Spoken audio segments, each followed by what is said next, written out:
안녕하세요. 김태현의 현명한 주식투자 방송 시작하겠습니다. 오늘은 삼성전자에 대해서 좀 말씀드리겠습니다. 마침 오늘 이제 K반도체법이 국회 기획소위를 통과했다는 소식이 알려져서 반도체주들이 대거 급등하는 모습을 보였는데요. 이 삼성전자가 우리나라뿐만 아니라 전 세계적으로 반도체의 대표 기업으로 불리면서 미국 월가도 이 삼성전자의 실적에 대해서 굉장히 관심이 많습니다. 이 반도체는 그 전자제품의 핵심 원자재로 사용되고 있기 때문에 이 반도체 생산량을 보게 되면 이 전자업종이나 다른 산업의 실적도 추정해 볼 수가 있는 거죠. 근데 지금 현재 삼성전자의 반도체 투자력은 크게 특히 메모리 반도체 분야에서는 다른 경쟁업체보다 더 빠른 기술 집약적인 기술력을 바탕으로 해서 더 빨리 개발을 하고 더 많은 양을 쏟아부어서 더 많은 양을 생산하는 쪽으로 해서 그 수량으로도 압도적으로 그 압도하는 그런 전략을 쓰고 있죠. 근데 이 메모리 집약도를 그러니까 높이는 방향으로 가는 것도 얼마 전에 보니까 인텔에 따라잡힌 면이 있더라고요. 이게 이제 기술적으로 투자를 계속 해도 어느 한순간에 잠깐 삐끗하면 그렇게 따라잡히게 되는데요. 그런 면에서 삼성전자는 예전과 같은 경쟁력을 갖고 있는 회사라고 보여지지는 않습니다. 그리고 지금 현재 그 많은 공장들을 한꺼번에 짓고 있는데요. 평택 공장 같은 경우는 요번에 P3를 상업 가동을 하면서 세 번째 3공장입니다. 동시에 4공장 지금 터닫기에 들어갔어요. 그리고 4공장까지 만들어지면 지금 평택 공장은 세계 최대의 반도체 집접단지가 됩니다. 그런데 어저께 또 용인에 반도체 클러스터를 만들겠다고 했는데 그게 또 다 만들어지면 300조 원이나 투자되기 때문에 그게 세계 최대의 반도체 집접단지가 됩니다. 즉 우리나라는 세계 최대의 반도체 집접단지를 2개나 갖고 있는 거죠. 그 지금 미래의 1등은 용인이고 그리고 현재의 1등은 이 평택 공장이고 그리고 과거의 1등은 또 그것도 그 수원 그쪽에 있는 반도체 공장들입니다. 즉 다 1, 2, 3등이 다 우리나라에 있는 거죠. 그런데 문제는 이러다 보니 이 반도체 삼성전자가 생산하는 반도체 재고가 엄청나다는 겁니다.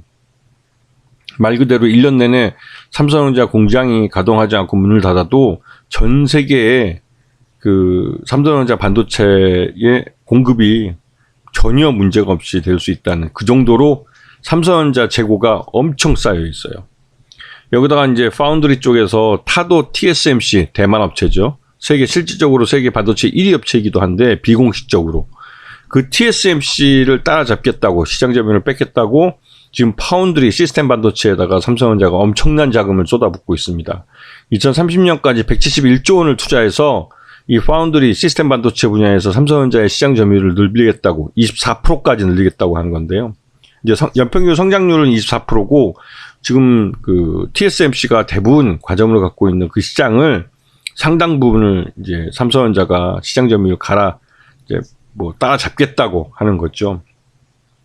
그러면서 이제 테슬라나 구글 같은 TSMC의 이 시스템 반도체를 많이 사용하는 분야에 그 삼성전자가 새로 이제 출사표를 던지겠다는 겁니다. 여기다가 또 보유하고 있는 현금을 갖고 M&A를 하겠다고 하는데 엊그저께 레인보우 로보틱스에 대해서 추가 지분을 확보하긴 했죠. 근데 그거는 뭐 삼성전자 매출액이나 삼성전자 순이익을 봤을 때도 미미하죠. 겨우 몇백억 쓴 거니까요. 뭐 다 합해서 한 1200억 정도 들여서 지금 그 레인보우 로보틱스의 2대주, 현재는 2대주주고 향후 최대주 54%까지 이제 지분을 늘려갈 것 같은데요. 그래서 이제 레인보우 로보틱스는 삼성전자가 계열사로 가져갈 가능성이 크죠. 하지만 이런 대규모 M&A를 하기 위해서 현금성 자산을 뚜껑을 열어봤더니 작년과 다르게 또 현금성 자산이 굉장히 줄어들었습니다. 재작년만 해도 130조 원이나 있었는데 삼성전자의 현금성 자산이 지금 50조 원대로 줄어들었어요. 그래서 지금 대규모 M&A는 무리가 있다라는 말들이 나오고 있습니다. 이거는 그 보시면 아시겠지만 이 삼성전자가 그 대규모 투자를 지금 계속하고 있고 그 투자한 것에 대해서 그 순이익이나 이런 부분이 굉장히 줄어들고 있는 상황입니다. 그러다 보니 당연히 이제 현금성 자산을 헐어서 이 연구개발비나 아니면 시설 투자에 들어가는 비용을 쓸 수밖에 없죠.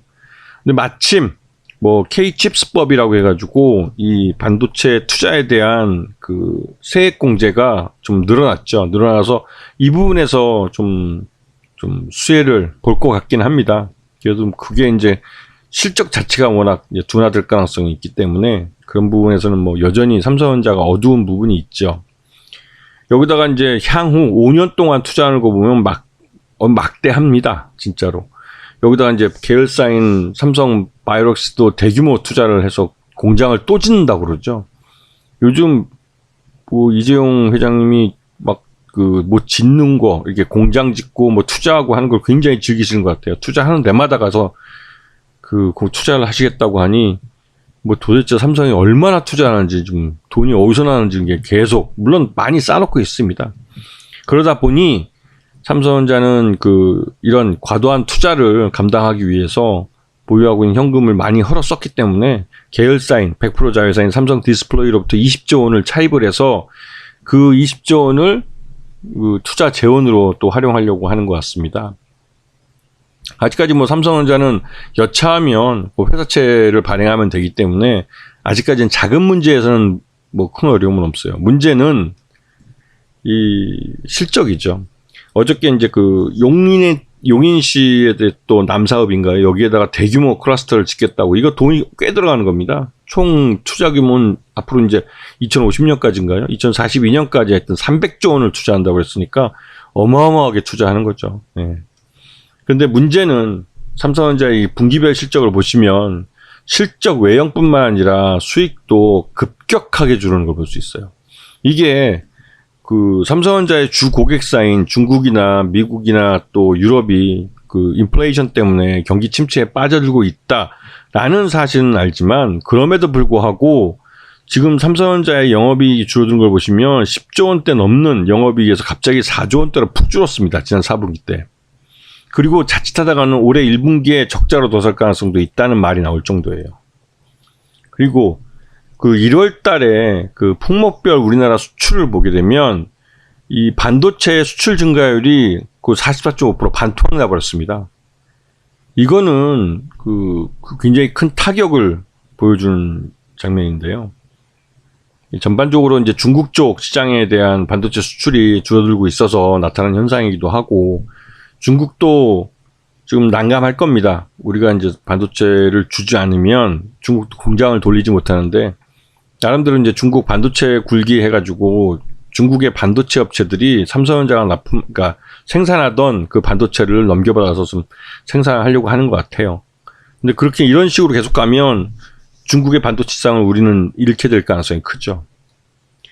자, 작년도 재무제표를 보시게 되면 현금 유동자산에서 그 재작년과 작년이 꽤 큰 차이를 보인다는 걸 알 수 있습니다. 그만큼 유동자산이 삼성전자가 많이 줄어들었고요. 그에 비해서 재고자산은 훨씬 급증했습니다. 15조 원대에서 27조 원대로 늘어났기 때문에 거의 뭐 28조 원 가까이 됐죠. 이렇게 되면 그 거의 뭐 10조 원, 12조 원 정도 되는 재고자산이 급증한 것이라 삼성전자에 뭔가 문제가 있다는 생각이 좀 듭니다. 지금 현재로서는. 그리고 이 현금 흐름도 지금 뭐 주가 상승률을 봐서도 뭐 좀 불안한 모습을 보이고 있고요. 최대주 같은 경우는 지금 21%, 이재용 회장 일가가 지금 삼성물산이나 삼성생명을 통해서 보유가 있는 거 다 포함해서 21% 정도 지배주주가 되고, 외국인들 50% 미만으로 떨어졌습니다. 그만큼 외국인들이 꾸준히 삼성전자를 팔았다는 소리죠. 그래서 지금 K반도체법이 통과돼서 삼성전자에게 그나마도 좀 숨쉴 구멍을 들어주고 있지만, 문제는 삼성전자가 반도체를 이 중국에다 거의 한 40% 정도를 팔고 있었는데, 그 중국 40% 시장을 미국의 이 반도체 칩스법에 따라서 놓칠 가능성이 커졌다는 거예요. 하지만 일단은 뭐 삼성전자는 투자를 줄이지 않겠다고 했기 때문에 이 반도체 장비 쪽이나 반도체 소재 쪽에 있는 기업들도 당장은 뭐 크게 피해를 볼 것 같지는 않지만, 그래도 장기적으로 삼성전자가 계속 이런 식으로 투자를 계속 해가면서 재고를 떠안고 버틸 수는 없는 노릇입니다. 아까 보셨어야 알겠지만 이 삼성전자의 재고자산이 아주 급격하게 늘고 있습니다. 이건 굉장히 안 좋은 소식이죠. 공장 가동을 완전히 멈춰도 지금 갖고 있는 재고만 갖고도 고객사들의 요구를 다 대응해 줄 수 있을 만큼 삼성전자가 재고를 떠안고 있는 상황이에요. 이건 굉장히 심각한 겁니다. 그래서 지금 삼성전자가 일단은 뭐 자기들이 손을 보더라도 공장을 계속 돌리겠다고 해서 반도체 소재나 장비 쪽이나 이런 쪽 업체들도 일단은 뭐 공장을 가동하는데 큰 문제가 없지만 삼성전자가 SK 하이닉스처럼 생산량 감산에 들어가면 뭐 반도체 쪽은 굉장히 큰 타격을 받을 수밖에 없죠. 그래도 오늘 K 반도체법이 통과되고 하면서 시장에 바람이 불어서 좀 급등을 했지만 이게 실적이 좋아져서 공장 가동률이 올라간 게 아니기 때문에 그렇게 큰 지속성을 갖기에는 좀 색안경을 끼고 봐야 한다는 생각이 좀 듭니다.